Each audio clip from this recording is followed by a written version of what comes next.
Sur la Via Dolorosa à Jérusalem ce jour. Salut à tous les frères et à toutes les sœurs dans le nom précieux de notre Seigneur Jésus-Christ. Et bienvenue sur la chaîne Jésus-Christ Elohim, la chaîne de prédication de la parole de Dieu et d'édification. Aujourd'hui, c'est avec joie que je me retrouve devant vous juste après ce moment de confinement où c'était assez difficile de pouvoir faire des vidéos. Mais gloire soit rendue à Dieu parce qu'il a permis que nous puissions sortir de ce moment-là en bonne santé. Et aujourd'hui, le message que je voudrais partager avec vous s'intitule « La honte entre nous et notre Dieu ».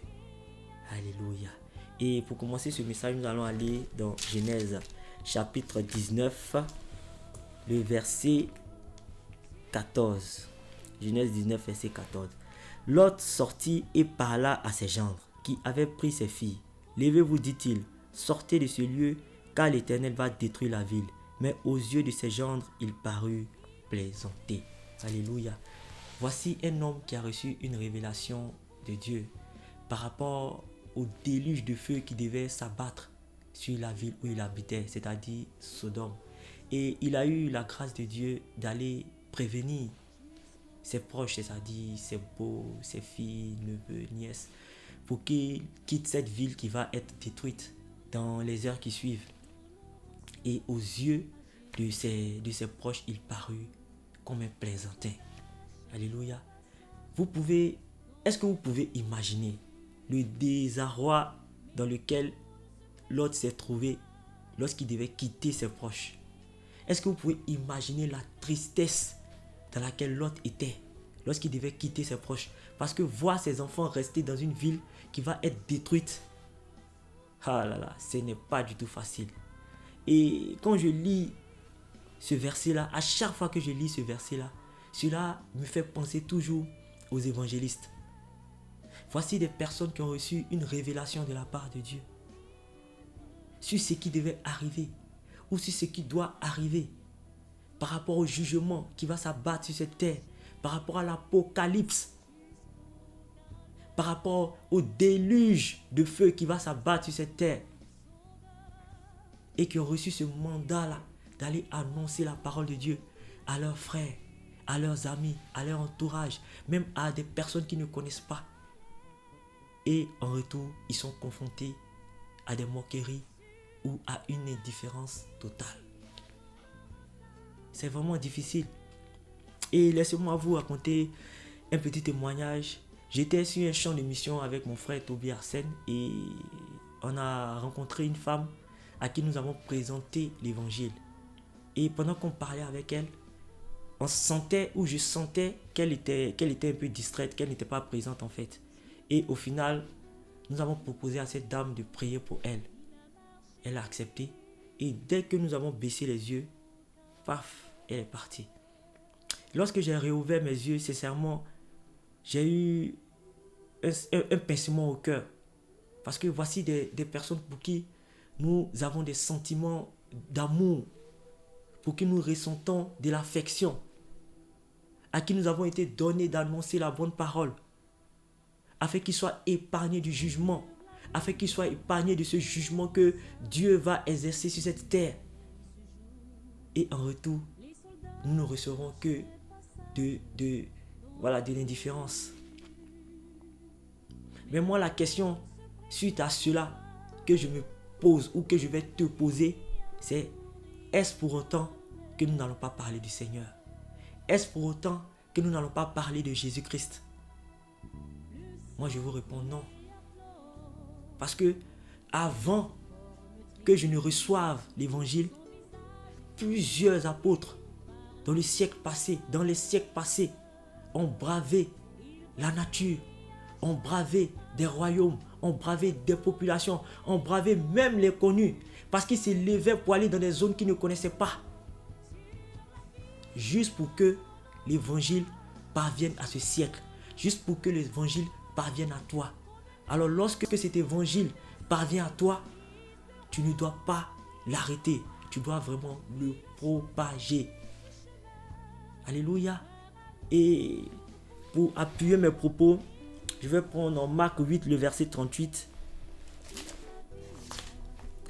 Marc 8, le verset 38, pour vraiment démontrer que c'est primordial pour le chrétien d'annoncer la parole de Dieu.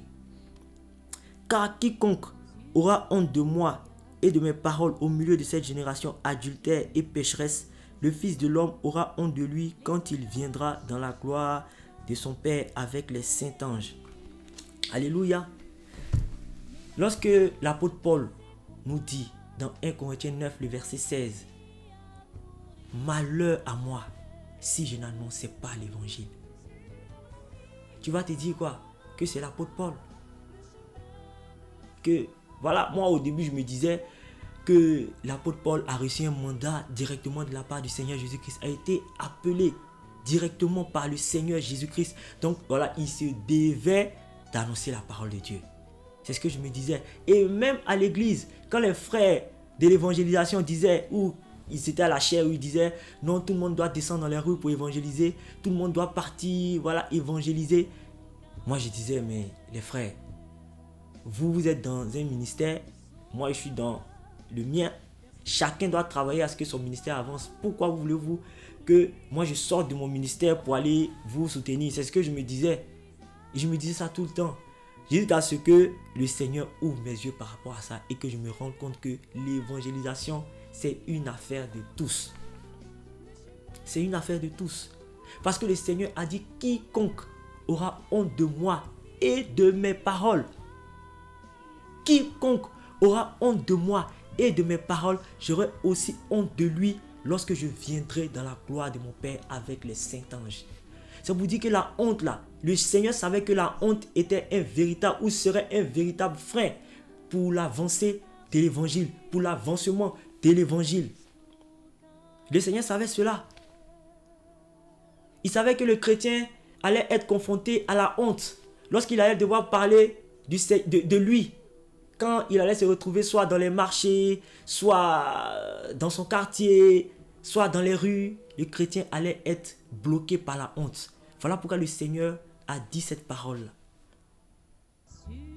Nous devons sortir de nos zones de confort. Nous devons sortir de nos différentes zones de confort et aller parler du Seigneur Jésus-Christ. Ce n'est pas le travail de l'évangéliste. L'évangéliste ne doit pas être seul lorsqu'il doit aller parler du Seigneur Jésus-Christ. Mais tout le peuple, tous les chrétiens doivent le soutenir. Moi, je peux vous assurer que l'évangile, lorsque tu le prêches dans les rues, vraiment, c'est quelque chose de merveilleux. L'évangile, lorsque tu le prêches à travers les quartiers, à travers les villes, dans les gares, c'est quelque chose de merveilleux. Et quand tu ressors de cela, tu ressors avec des galons. Tu te sens grandi. Il faut parler du Seigneur. Il ne faudrait pas qu'on ait honte. Nous ne devons pas avoir honte de parler du Seigneur Jésus-Christ. Nous ne devons pas avoir honte. Parce que la honte va t'empêcher de rentrer dans la gloire de Dieu. La honte va t'empêcher de voir la gloire de Dieu. Non, nous ne devons pas avoir honte. Et lorsque le Seigneur dit dans Matthieu 13, le verset 17, que des prophètes et des justes ont désiré voir ce que vous voyez, ils voulaient parler de lui, sa personne et des miracles qu'il faisait, mais ils ne l'ont point vu. On désirait entendre ce que vous entendez. Ils voulaient parler de l'évangile, mais ils ne l'ont point entendu. Moi, parallèlement à ça, moi je peux dire que les évangélistes, autant pour moi, qui ont prophétisé sur ce qui allait arriver, sur l'Apocalypse, sur le jugement et le retour du Seigneur Jésus-Christ, ont cru que cela allait se passer à leur temps.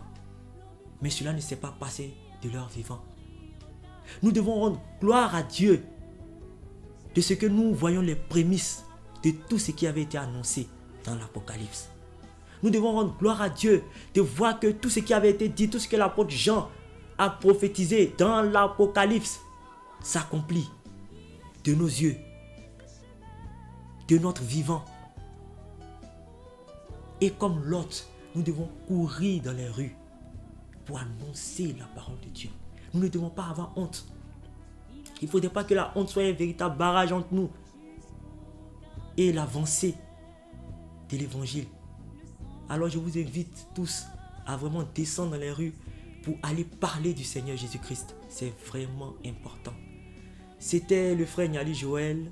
J'espère que vous avez été vraiment édifiés par ce petit moment de partage de la parole de Dieu. Je vous donne rendez-vous pour nos prochaines vidéos. D'ici là, portez-vous bien. Au revoir.